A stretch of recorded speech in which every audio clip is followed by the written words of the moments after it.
요한복음 4장 43절부터 54절입니다. 우리 한 목소리로 봉독합니다. 이틀이 지남에 예수께서 거기를 떠나 갈릴리로 가시며 친히 증언하시기를 선지자가 고향에서는 높임을 받지 못한다 하시고 갈릴리에 이르심에 갈릴리인들이 그를 영접하니 이는 자기들도 명절에 갔다가 예수께서 명절 중 예루살렘에서 하신 모든 일을 보았음이더라. 예수께서 다시 갈릴리 가나에 이르시니 전에 물로 포도주를 만드는 곳이라. 왕의 신하가 있어 그의 아들이 가버나움에서 병들었더니 그가 예수께서 이대로부터 갈릴리로 오셨다는 것을 듣고 가서 청하되 내려오셔서 내 아들의 병을 고쳐 주소서 하니 그가 거의 죽게 되었음이라. 예수께서 이르시되 너희는 표적과 기사를 보지 못하면 도무지 믿지 아니하리라. 신하가 이르되 주여 내 아이가 죽기 전에 내려오소서.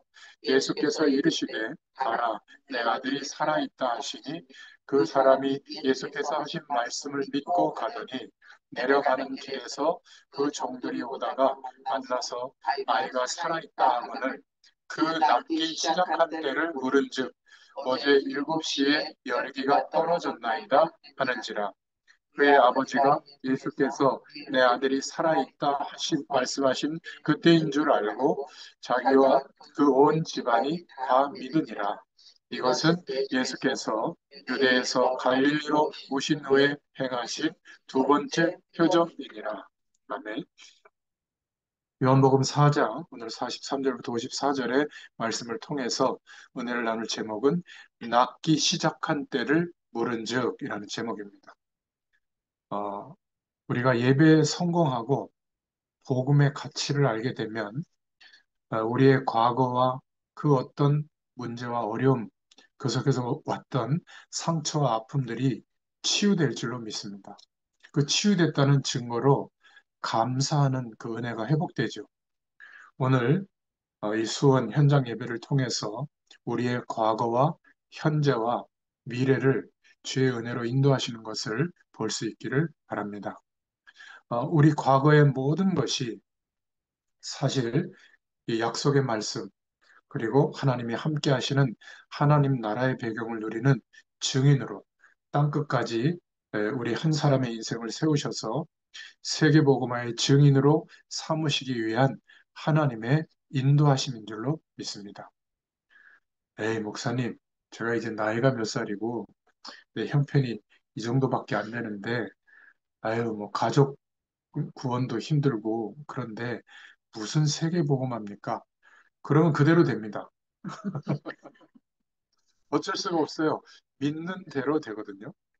어, 우리의 형편과 처지가 막 수백조 자산가가 되고, 정말 내가 세계를 한번 주물럭주물럭 할 수 있는 그런 어떤 여건이 된다. 그래서 믿는다고 해도 안 됩니다. 왠 줄 아세요? 세계 복음화라고 하는 것은 하나님이 하시는 일이거든요. 그것을 하나님께서 이루실 줄로 믿습니다. 그런데 나의 인생을 통해서도 그 은혜가 나타날 줄 믿습니다. 이건 믿음이 회복돼야 돼요. 요셉의 감옥, 또 노예살이, 야곱의 20년 삼촌 집에서의 고달픈 삶, 이런 모든 것들이 그 당시는 몰라요. 그런데 세계 복음화할 수 있는 인생의 메시지가 되었죠. 복음을 모르는 사람들은 어, 상처가 이렇게 막 남아 있어가지고 남은 과거를 이렇게 들춰내려고 하지 않습니다. 그냥 덮어놓고 있거든요. 누가 비슷한 그 부분의 상처를 딱 건들면 에, 폭탄의 내관이 터지듯이 막 내가 말이야 이러면서 막 다 뒤집어놓는 일이 벌어지는데 복음을 정말 알게 됐다. 그리스도로 말미암아 이제 내가 세상 나라 가운데 사는 것 같지만 하나님 나라의 배경 속에 있구나. 그것을 알고 체험하는 사람들은 과거의 문제에 연연해하지 않게 됩니다. 치유된 삶을 살게 되거든요. 그러니까 이런 사람들은 내 삶의 이유가 이제 살아있는 하나님이 내게 함께 하시는 하나님 나라를 체험하고 누리는 그 이야기들이 만들어져요. 그게 복음을 증거하는 메시지가 될 줄로 믿습니다. 서론의 두 번째로 현실 문제를 통해서 우리는 만남, 사건, 우리가 하고 있는 일들, 직업, 관계되어 있는 모든 것들에 이제 어떤 눈이 열리게 되냐면 하나님의 계획이 정말 있구나. 이것을 발견하게 됩니다. 뭐 거창한 계획이 아니라 그래서 하나님이 나를 여기에 두셨구나. 왜냐하면 흑암의 문화가 가득 차서 하나님 없는 행복과 성공을 다 추구하고 있는데 모래 위에 집을 짓고 살고 있거든요. 결국 열심히 집을 지을수록 모래 위에 집은 무너지는 게 더 빨리 무너져요. 높이 지을수록 더 무너집니다. 그러니까 이것을 볼 수 있는 눈을 열어주시니까 내가 여기에 왜 있는지를 알게 되는 거예요. 그러니까 현실 문제도 우연히 주어지는 게 아니구나. 이 문제를 통해서 이 문제에도 주님이 그리스도 되어 주시고 나의 왕 대신 하나님 나라의 왕이신 예수 그리스도를 믿음으로 고백하게 될 때 그 현실 문제가 정말 상관이 없구나. 하나님이 역사에 나가시는 은혜 속에 내가 있기 때문에 영전하는 배경 가운데 내가 있다는 것을 정말 알게 되니까 눈에 보이고 유한한 문제 때문에 내가 막 전전긍긍하지 않게 되는 겁니다. 그래야 그 문제를 견딜 수도 있고 또 변화시킬 수도 있는 힘을 갖게 되는 거죠. 그리고 미래 문제에 대해서 응답을 받고 우리는 가는 겁니다. 다 불안해서 힘들어서 성공하려고 안정된 삶을 유지하려고 애쓰려고 노력하지만 우리는 영원한 천국 배경을 보장받았잖아요. 남겨진 삶도 하나님이 하나님의 나라의 축복 속에서 인도하는 것이 맞기 때문에 응답 받아놓고 가고 있는 겁니다. 하나님께서는 프로그램으로 따지면 하나님이 기획하시고 인도하시는 완벽한 프로그램을 가지고 우리를 오직 예수 그리스도의 복음의 자리로 부르신 줄로 믿습니다. 그래서 하나님의 말씀을 받고 묵상하고 그 말씀의 의미와 가치가 우리에게 부딪혀 올 때 우리의 생을 걸고 주님께 기도하게 되는 거죠. 하나님이 주시는 응답을 받게 되는 겁니다. 그러니까 아, 감사하다. 머물러 있는 것이 아니라 방주 안에서 나와야죠. 우리의 삶의 모든 현장이 이제 하나님이 내게 위탁하신 현장으로 보이게 되고 전도하는 것에 관심을 갖고 방향을 맞추게 됩니다. 그래서 복음은 예수 그리스도를 믿는 믿음은 모든 문제의 해결이 되는 시작이 되는 겁니다. 성탄절 시즌에 연말 연초에 불우이웃을 도와야죠. 그러나 그것 때문에 예수님이 이 땅에 그리스도의 일을 이루시기 위해서 오신 것이 아닙니다. 예수님은 메시아, 그리스도로 오셨죠. 우리의 영적인 문제, 죄의 문제, 불신앙의 문제, 사단의 문제를 해결하신 줄로 믿습니다. 우리를 하나님 자녀 삼으시고 하나님이 약속하신 그 응답을 주시려고 그래서 땅끝까지 이 복음이 증거되어지도록 하시는 하나님의 일에 증인을 삼으시려고 우리를 구원하시고 인도하시는 줄로 믿습니다. 그래서 내 열심 때문이 아니라 성령으로 지금도 함께 하시는구나. 이것을 깨닫고 누리는 것이 복음인 줄로 믿습니다. 복음이 그리스도에 대한 축복이 나에게 성취되지 않았을 때 하나님의 자녀는 갈등하게 됩니다. 이 복음을 알기는 알고 있는데 우리의 삶에 나의 왕이신 주님으로 고백되지 못할 때 다른 것에 우리 인생이 집을 짓느라고 거기에 마음을 많이 빼앗기고 있을 때 그때 갈등과 한계를 느끼게 되는 거죠. 아주 막 세계적으로 유명한 가수의 친필 사인을 한 CD를 다 죽게 된 시골 할아버지에게 준다면 과연 그 가치를 알겠습니까? 이거 뭐야 하고 버려버리겠죠. 아무리 물에 대한 박사라도 갈증이 일어날 때 물을 마시지 않는다면 물에 대한 지식이 무슨 소용이 있겠습니까? 그죠? 복음은 복음 그 자체로 완전한데 그 복음의 내용이 나에게 성취되지 않는다면 그런 삶을 살고 있다면 갈등이 오게 되는 겁니다. 자, 그래서 오늘 말씀을 잘 들으시길 바랍니다. 첫 번째로, 언제 우리의 문제가 해결될까요? 복음 속으로 들어갈 때입니다.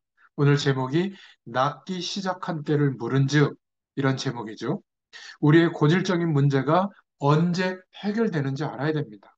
경건해도, 진실해도, 철야로 기도해도, 봉사해도 근본적인 인생의 문제가 해결되기는 어렵습니다. 복음 속으로 들어가는 중심으로 이런 것들이 우리의 삶에서 행해질 때는 답이 되지만, 복음이라고 하는 가장 근본적인 가치가 우리의 기준이 되지 않고 우리의 신앙적, 종교적 열심이 기준이 되면 고질적인 문제는 그대로 있습니다. 복음에 대해서 지식적으로 아는 게 아니라 문제와 사건 앞에서 그 어려움만 바라보는 것이 아니라 예수님이 이루신 그리스도의 축복 속으로 들어갈 수 있기를 축원드립니다. 복음 속으로 들어갈 때 실패를 가져다 주고 속이던 흑암 세력의 문화가 끝나는 거예요. 경건할지라도 복음의 가치를 모르면 문제는 여전히 그대로 있습니다. 해결되지가 않죠. 그래서 출애굽기 12장 12절부터 14절에 이스라엘의 노예 생활하던 문제가 언제 끝나죠? 6월절 그 절기에 문설주에 피를 바를 때 단순히 피를 바르는 행위를 말하는 게 아니라 오실 메시아가 죽으시고 부활하실 그 약속을 붙잡도록 한 그 약속을 붙잡았을 때 어린 양의 피는 예수 그리스도의 속죄의 피를 말하죠. 히브리서 9장 22절에 피 흘림이 없은즉 사함이 없고 레위기 17장 11절에 사람의 생명은 피에 있는데 죄의 삭은 사망이므로 피를 흘려야 한다. 죽어야만 끝나는 문제인데 아담 이후의 모든 사람은 죽어야만 끝나는 원죄 아래 빠져 있던 거죠. 그래서 반드시 죽어야만 인생의 문제가 끝나는 겁니다. 근데 인간이 피를 흘리고 죽으면 구원의 기회가 없기 때문에 하나님이신 예수님께서 성자로 인간의 몸을 입고 오셔서 율법 아래 오셔서 율법의 모든 문제를 해결해 주신 줄로 믿습니다. 십자가에서 피 흘리시면서 영원한 대속제물이 되어 주셨죠. 피 흘려야 하기 때문에 인간의 몸을 입고 오신 겁니다. 이 예수님의 십자가 보혈을 예표적으로 보여주는 것이 유월절 어린 양의 피죠. 성경을 볼 때, 아, 그렇구나, 이러고 보면 나와는 관계가 없습니다. 내가 예수 그리스도를 믿게 된 그 은혜가 어린 양의 피를 문설주에 바르는 것과 같은 거구나. 그 약속이 내게 있다면 반드시 하나님이 역사합니다. 민수기 21장 9절에도 광야에서 불뱀에 물려 죽었을 때, 어, 노뱀을 쳐다보면 살았죠. 요한복음 3장 14절, 16절에 보면 노뱀은 예수 그리스도의 십자가의 예수 그리스도라고 말씀합니다. 모세가 광야에서 뱀을 든 것 같이 인자도 들려야 하리니 이는 그를 믿는 자마다 영생을 얻게 하려 하심이니라. 아멘이죠. 또 사무엘상 7장 9절에도 블레셋의 침공 위기 앞에 사무엘 선지자가 이스라엘 백성들을 미스바 광장에 모아놓고 금식하면서 회개하도록 한 겁니다. 아무리 금식하고 회개해도 안 돼요. 그런데 사무엘이 어린 양을 취해서 여호와 앞에 피 뿌리고 그 태워서 향기를 올려드리는 번제를 드릴 때 해결되어졌죠. 온전한 번제, 완전한 예수 그리스도께서 모든 문제를 해결하신 줄로 믿습니다. 이 예수님이 죽으시고 부활하신 그리스도의 일, 완전한 이 축복, 예수님의 사역의 영원성을 인정하면서 우리는 문제 앞에서 어떻게 하면 되죠? 가만히 있으면 돼요. 하나님이 어떻게 하시는가 정말 한번 보시기 바랍니다. 제가 지금 개척교회를 시작했잖아요. 하나님이 강권적으로 시작하게 해서. 근데 개척교회를 위해서 도와주세요. 저 이렇게 하고 싶습니다. 이런 얘기 제가 하던가요? 안 합니다. 그냥 말씀을 붙잡고 하나님이 하게 하신 것을 따라 기다리고 그렇게 인도받으면 돼요. 그리고 하나님이 하나하나 이렇게 인도하시는 대로 걸음을 옮기게 되면 됩니다. 뭐 예배 드릴 데가 없으니까 2시간 예배할 수 있는 8명 들어가는 장소를 빌려서 첫 시작 예배를 드렸잖아요. 그리고 사무실에서 또 예배를 이제 시작하고 있거든요. 뭐 그러면 돼요. 어, 두 번째 주일 예배 드렸는데 막 감기도 오고 뭐 장례도 나고 막 이렇게 해가지고 세 사람 놓고 이제 예배를 드렸거든요. 얼마나 아주 뭐라 그럴까요? 적나라한 하나님의 은혜를 주시는지 실제적인 은혜를 주시더라고요. 그게 원단 메시지 2강이었습니다. 그 얼마나 은혜가 되는지. 제가 이번 주에 한 7번, 8번 들은 것 같아요. 제게도 주시는 말씀이거든요. 여러분, 진짜 문제라면 내 힘으로 해결할 수 없다면 가만히 예수 그리스도의 축복을 생각하면서 한번 그 문제를 기다려 보세요. 그러면 무엇을 해야 할지를 알게 해주세요. 그때 움직여도 늦지 않습니다. 복음이 희미한 채 내가 해야 될 도리를 열심히 하다 보니까 인본주의가 되는 겁니다. 내가 열심히 하는데 한계가 오는 거죠. 사무엘하 24장 25절에 다윗 왕의 범죄로 온 역으로 여러 가지 문제로 국가적인 재앙을 당했을 때 하나님은 아라우나의 타작마당에서 번제와 화목제를 드리도록 한 겁니다. 번제는 예수 그리스도께서 단번에 자기 몸을 들여서 죄 문제를 해결하신 것과 또 하나님과 불화한 인간이 하나님과 화목하게 하는 제사, 번제와 화목제를 드리게 한 거예요. 예수 그리스도의 약속을 붙잡았을 때 하나님이 용서해 주신 줄로 믿습니다. 욥기서 42장 10절에도 보면 고난당하는 욥이 복음을 깨닫고 하나님의 약속의 의미를 깨닫고 자기의 의와 그거를 내세웠던 것과 영적 교만을 고백하면서 이제 나는 귀로 들었던 신앙에서 이제 여호와 하나님을 눈으로 봅니다. 이런 눈으로 보는 신앙으로 하나님의 약속 속으로 들어갔거든요. 복음의 정신을 가지고 벗을 위하여 기도할 때 욥의 곤경을 하나님이 돌이켜 주셨습니다. 이사야가 임마누엘의 하나님의 영광을 체험하고 자신의 죄를 깨닫고 겸손해졌을 때 하나님의 소원과 탄식을 듣게 됐죠. 그때 뭐라고 말합니까? 하나님, 나를 보내소서. 이런 기도를 하게 됩니다.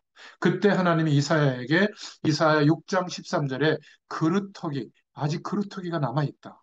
그리고 이사야서 7장 14절에 임마누엘의 약속의 응답을 주신 줄로 믿습니다. 우리에게 응답이 일어나는 시간표가 언제냐? 우리가 어떤 상황에서도 나의 주님이 그리스도 되십니다. 나의 왕 되십니다. 세상 나라의 왕이 아니라 하나님 나라의 왕 되신 주님이 나와 함께 하신 줄로 믿습니다. 이렇게 복음 속으로 들어가는 것이 하나님의 응답이 시작되는 그 시간표인 줄로 믿습니다. 또 언제가 그 응답의 시간이죠? 누가복음 10장 19절에 예수 이름의 권세를 알고 사용할 때 진짜 기도가 시작되죠. 그리고 마태복음 12장 28절부터 29절에 예수 이름의 권세를 사용할 때 흑암의 권세가 결박될 줄로 믿습니다. 이때 꺾여요. 우리 힘으로는 강한 자를 꺾을 수가 없잖아요.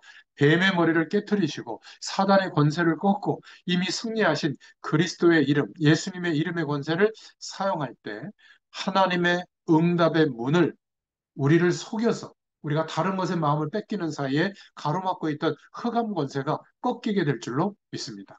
당장 그러면요. 지금 내 모습 그대로 하나님의 계획이 발견됩니다. 하나님의 계획이 깨달아지는 것이 억만금을 얻는 것보다 더 큰 응답인 줄로 믿습니다. 마태복음 6장 33절에 먼저 그의 나라와 그의 의를 구해라. 하나님의 계획이 발견되어질 때 한나처럼 사무엘상 1장 11절에 내가 똑같이 여인처럼 장손 아들을 달라고 기도했구나. 하나님이 원하시는 건 그게 아니었구나. 하나님 내게 처음으로 여인의 하나님 앞에 언약 잡은 기도가 회복되어지죠. 하나님이 아들을 주시면 머리에 삭도를 대지 않고 키우겠습니다. 무슨 말이죠? 하나님의 사람으로 나시린으로 키우겠습니다. 이 계획을 발견하게 돼요. 하나님은 한나의 그 기도를 들으시고 시대 살릴 후대를 허락하셨죠. 히스기야 왕도 정말 열왕기하 19장 14절부터 19절에 보니까 어떤 일이 벌어졌죠? 어마어마한 위협 앞에 모든 자신의 수단과 방법을 다 내려놓고 진실되게 하나님 앞에 약속을 붙잡고 기도할 때 하나님이 천사를 보내서 역사한 것을 우리가 알고 있습니다. 이 은혜가 임하기를 축원드립니다. 자, 오늘 본문의 말씀이 뭐죠? 두 번째로 왕의 신하가 아들이 병들은 것을 오늘 말하고 있습니다. 요한복음 4장 16절에 한마디로 말하면 하나님 떠난 불신자로서 사는 인생 중에 이제 질병 때문에 죽게 된 거죠. 47절에 저가 거의 죽게 되었습니다. 한계가 온 겁니다. 왕의 신하의 아들의 병이 에, 떠나가는 때가 사실적으로 믿을 때인데 그 때를 두고 하나님의 계획 속에 이 아들이 병들어 있던 거죠. 병든 세상, 병든 사회, 하나님을 떠난 불신자의 상태 속에 머물러 있는 거죠. 우리는 그 답을 알고 있잖아요. 왜 인간은 계속 불행이 계속될까? 출생할 때부터 하나님 떠난 영적인 문제 속에 시작하다 보니까 인간의 한계를 경험하고 포기하는 게 아니라 또 다른 기대감을 가지고 우상을 섬기게 되죠. 영적 현상이 일어나는 쪽으로. 해결되는 것이 아니라 정신적으로 더 큰 한계가 오고 육신의 단절이 오고 또 가정과 미래와 후손의 문제가 들이닥치게 되는 겁니다. 모든 분야의 문제가 와서 거의 죽게 된 거죠. 오늘 아들의 죽음 때문에 왕의 신하면 뭐합니까? 인간의 한계로는 아무리 해도 안 되는 지경에 이른 겁니다. 경험, 이성, 과학, 열심에는 한계가 있는데 이 한계를 뛰어넘는 하나님 나라의 배경이 임하는 유일한 기준은 복음의 가치를 붙잡을 때, 우리의 인생을 그리스도의 터 위에다가 세우기 시작할 때 이 한계를 뛰어넘게 될 줄로 믿습니다. 그런데 이 신하가 복음을 듣게 된 거예요. 복음의 힘을 얻어야 복음의 사람이 될 줄로 믿습니다. 예수님이 그리스도시다. 이게 복음이죠. 예수님이 이 땅에 오셔서 하신 일, 우리를 구원하시려고 이 땅에 영원한 하나님이신데 말씀이 육신이 되어 오신 탄생과 그분이 겪은 고난과 또 죽으심과 부활의 축복이 복음의 내용인 줄로 믿습니다. 이 복음의 소식을 들으니까 예수님을 청할 수밖에 없었던 겁니다. 복음을 정확하게 말해주면 구원 주시기로 작정된 자는 듣습니다. 창세기 3장에 하나님을 떠남으로 영적인 저주가 임하고 아무도 빠져나올 수 없는데 여기에서 해결받는 유일한 답, 예수 그리스도의 축복. 이 예수님이 어떤 분인지, 왜 예수님을 믿어야 하는지, 예수님을 안 믿으면 어떤 인생이 되는지, 예수님을 믿으면 어떻게 인생이 바뀌는지, 또 어떻게 예수님을 믿고 하나님의 자녀가 될 수 있는지 이걸 말해주면 돼요. 정확한 복음을 듣고 예수님을 그리스도로 우리 마음의 중심에 초청하며 영접하면 되죠. 이것은 전부 하나님의 은혜로 되는 겁니다. 요한복음 4장 47절에 예수님을 청하게 되는 겁니다. 볼지어다 내가 문 밖에 서서 두드리노니 누구든지 내 음성을 듣고 문을 열면 내가 그에게로 들어가 그와 더불어 먹고 그는 나와 더불어 먹으리라.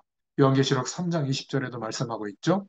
요한복음 1장 12절에 영접하는 자, 곧 그 이름을 믿는 자들에게는 하나님의 자녀가 되는 권세를 주셨으니 복음이 전달되어지면 예수님을 청하게 됩니다. 하나님을 모르는 불신자일수록 그 영혼은 예수님이 그리스도인 복음의 소식을 듣기를 사모하고 원하고 있어요. 본인도 모릅니다. 이 복음이 증거되어질 때 구원 주시기로 작정된 자가 하나님의 은혜로 믿게 되는 거예요. 그렇게 얼굴 표정에 나타나 있지 않아요. 모르기 때문에, 언제인지 모르기 때문에 우리가 중보 기도하고 있던 사람들은 기도 속에서 하나님의 때를 눈치채게 되죠. 그때는 복음을 말해주면 됩니다. 요한복음 4장 47절에 믿음의 간구는 역사하는 힘이 있는 줄로 믿습니다. 요한복음 14장 14절에 내 이름으로 내게 구하면 내가 시행하리라. 복음을 말할 때 성령 하나님이 역사하셔서 흑암 권세가 떠나갑니다. 하나님의 은혜가 임하는 구원의 사건이 일어나죠. 지금도 예수님은 마음의 문을 두드리고 계십니다. 왕의 신하가 복음을 듣고 예수님을 초청하고 믿음의 간구를 한 것을 우리가 오늘 말씀을 읽었죠. 예수님이 왕의 신하의 믿음을 보셨습니다. 이 믿음의 역사는 모든 문제의 해결이 되는 가장 중요한 내용인 줄로 믿습니다. 믿음으로 역사하는 것이 복음의 역사요, 창조의 능력이 나타나는 역사입니다. 그래서 세 번째로 우리는 믿음의 역사를 봐야 될 줄로 믿습니다. 그런데 믿음이 아닌 것은 뭐냐? 교회를 다니는 것은 믿음이 아니에요. 교회를 다녀서 구원받는 게 아니라 예수님을 그리스도로 믿어야 구원받는 겁니다. 정확하게 말하면 구원받은 사람이 교회를 다녀야 의미가 있는 거예요. 그냥 종교적으로 그냥 주일날 가서 예배드리고 외적인 봉사를 하는 것은 믿음의 결과로 나타나는 행위가 아니에요. 그래서 힘든 거예요. 그래서 한 20분 설교하는 시간이 기다려지고 주일 예배가 주일 모든 예배 1시간 안에 딱 끝나서 얼른 집에 와야 되고 끝나고 뭐 식사 약속을 잡거나 어디 뭐 빨리 볼일 보거나 이러고 싶은 거죠. 누가 그러더라고요. 저희 딸내미가 10분 메시지 좋더라. 새벽 메시지. 주일 메시지하고 그랬더니 그거 너무 길어서 듣기 그런데 10분 정도 되니까 딱 좋더라. 자기한테도 그 카톡 보내달래요. 그 프랑스인 딸인데 시간 되면 그밤 시간이거든요.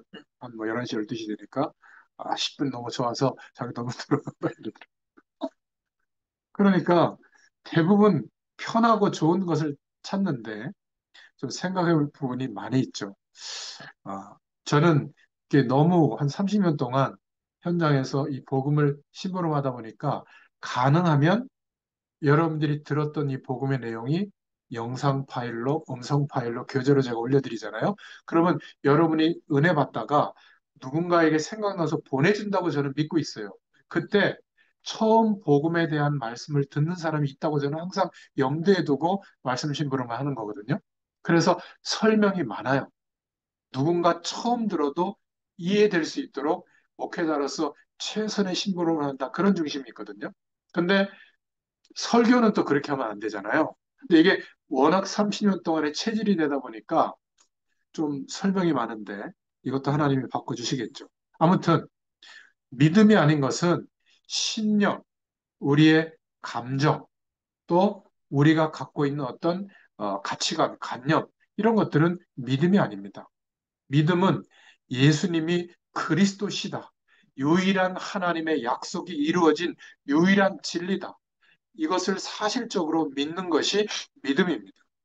또 우리가 신앙생활 하거나 하나님의 은혜를 주시면 표적이 나타나는데 그 표적이 복음의 가치보다 우리에게 더 중요하게 붙잡아질 때 그것은 믿음이 아니라 우리의 욕구를 충족시켜주는 내용이 될 뿐이에요.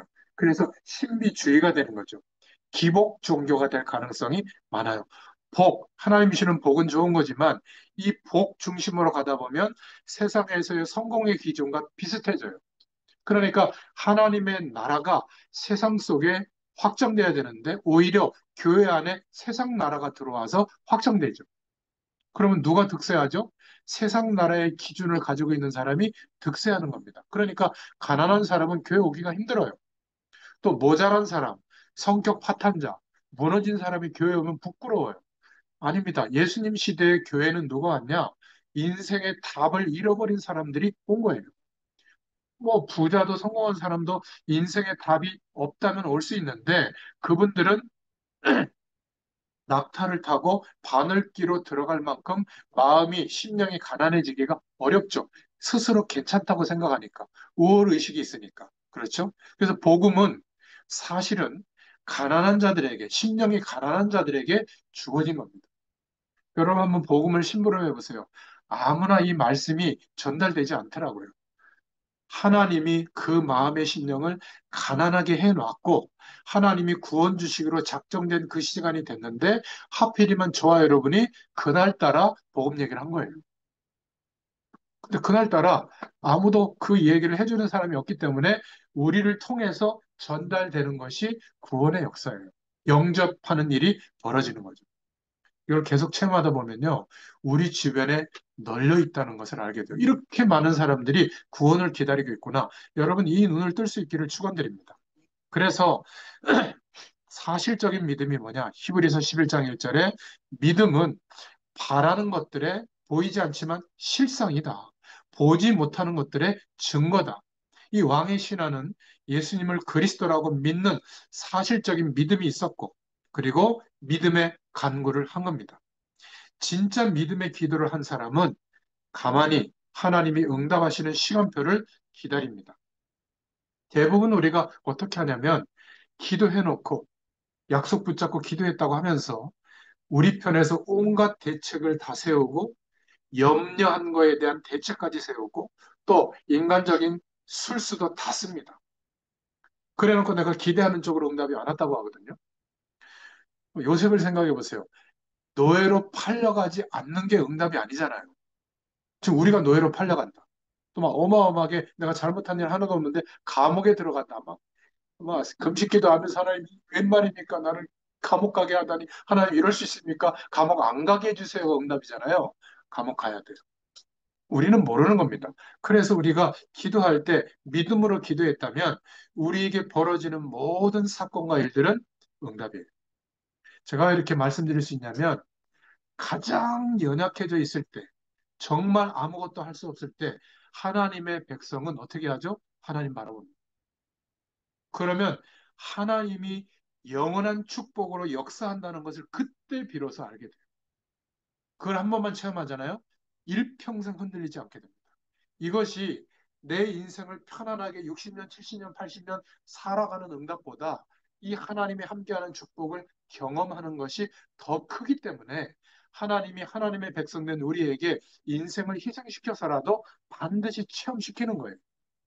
그래야 우리가 말하는 것에 대한 증인의 자리에 쓰게 되는 겁니다.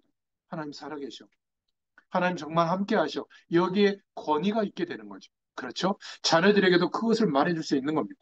시간이 갈수록 우리가 나이가 들고 인생에 많은 일들을 할 수 없을 때, 그때 더 잘할 수가 있어요. 어떻게 하죠? 믿음으로 기도하는 겁니다. 저 여러분들에게 꼭 부탁드리고 싶은 것은 기도해 주세요. 이 목회자라는 것이요, 믿음이 별로 없어요. 좋은 일이 생기면 막 기뻐하고, 안 좋은 일이 있거나 한계에 부딪히면 막 낙심하거든요. 안 그런 척 할 뿐이에요. 모르겠어요. 다른 목사님들은 어떤지 모르겠는데. 근데 제가 요즘에 기도를 많이, 중보 기도에 힘이 있다는 것을 경험하고 있는 게 뭐냐면 그런 불신앙이 거의 없어요. 아, 이분들이 정말 기도해 주시는구나. 얼마나 감사한지 모릅니다. 여러분, 사실적인 믿음, 하나님 앞에 고백할 수 있기를 축원드립니다. 요한복음 4장 50절에 예수의 하신 말씀을 믿고 가더니 신하는 예수님의 하신 말씀을 믿고 간 겁니다. 가는 길에 아들이 살았다는 기별을 가지고는 종들과 만난 거예요.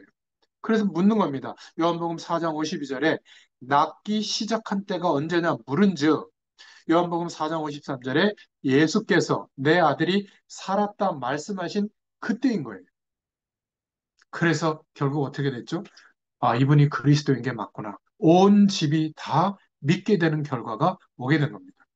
사도행전 16장 31절에 낫기 시작한 때를 물은즉 예수께서 내 아들이 살았다 말씀하신 그때인 줄 알고 온 집이 다 믿었더라. 사도행전 16장 31절도 같은 말씀이죠. 주 예수를 믿어라. 그리하면 너와 내 집이 구원을 얻으리라. 믿음의 역사가 계속될 줄로 믿습니다. 오늘 결론입니다. 믿는다고 하는 것은 뭘까요? 복음 속으로 들어가는 것을 말합니다. 복음 속으로는 어떻게 들어갈까요? 복잡하게 생각할 거 없습니다. 이래도, 이런 상황에도, 이런 정말 어려운 조건 속에서도 내게 주님은 그리스도 되시는 것을 저는 믿습니다. 나의 왕 대신 지금 내 이 삶이 아니라 내 삶에 하나님 나라의 배경이 임했는데 하나님 나라의 왕으로 내게 함께 하시는 예수님을 저는 인정합니다. 이런 고백이 있을 때 복음 속으로 들어가게 되는 거예요. 복음은 지식으로 머무는 게 아니라 내게 능력으로 역사하는 줄로 믿습니다. 하나님의 말씀이 선포될 때 그대로 되기를 원한다는 사실적인 믿음이 있으면 지금도 하나님의 기적은 복음의 능력은 일어납니다. 이 신화를 통해서 온 집이 믿게 되었죠. 두 번째 결론입니다. 우리 자신이 바르게 예수님을 믿으면 반드시 내 삶의 현장에 전도의 문이 열립니다. 그리고 영향력이 전달되게 되어 있어요. 우리는 말부터 하기 때문에 그런데 내게 임한 하나님 나라의 이야기를 들려줄 수 있는 사람으로 바뀌게 됩니다. 믿음의 역사와 복음의 능력 앞에서는 아무도 그것에 대해서 이렇게 저렇게 평가조차도 못할 정도로 하나님의 능력이 나타나게 될 줄로 믿습니다. 그래서 세 번째 결론, 그리스도와 땅끝까지 이 복음이 증거되게 하시는 세계복음화의 우리 인생의 방향이 맞춰졌을 때 누구도 부인할 수 없는 하나님이 역사하시는 증거를 우리에게 허락하실 줄로 믿습니다. 그 증거가 뭐죠? 돈 잘 벌고 건강하고 문제가 없어지는 그런 것도 있겠죠. 그러나 누구도 부인할 수 없는 하나님의 나라가 내게 임한 것을 나와 함께하는 사람들이 보게 되는 거예요. 이게 참 상상할 수 없는 증거입니다. 오늘 말씀을 통해서 하나님의 역사하시는 시간이 시작되기를 바라고 복음의 능력의 역사가 시작되기를 바랍니다. 오늘 말씀을 붙잡고 우리의 미래와 후대들이 세워지는 응답이 넘쳐지시기를 예수님의 이름으로 축원합니다. 기도하겠습니다. 살아계신 하나님, 참 감사합니다. 예수 그리스도를 믿는 믿음의 역사가 우리의 매일매일의 삶에 충만하게 임하도록 하나님께서 역사하여 주시옵소서. 요한복음의 말씀을 읽어가면서 우리에게 그리스도이신 주님이 우리의 모든 현장에 왕 되심으로 그 고백 가운데 하나님의 나라의 배경이 임하게 하사 세상에서는 만들어낼 수 없는 임마누엘의 축복과 하나님이 허락하시는 안식의 복이 임하게 하시고 어떤 현장도 변화시킬 수 있는 복음의 능력이 나타나도록 은혜를 더하여 주시옵소서. 감사드리며 예수님의 이름으로 간절히 축복하옵고 기도하옵나이다. 아멘. 감사합니다.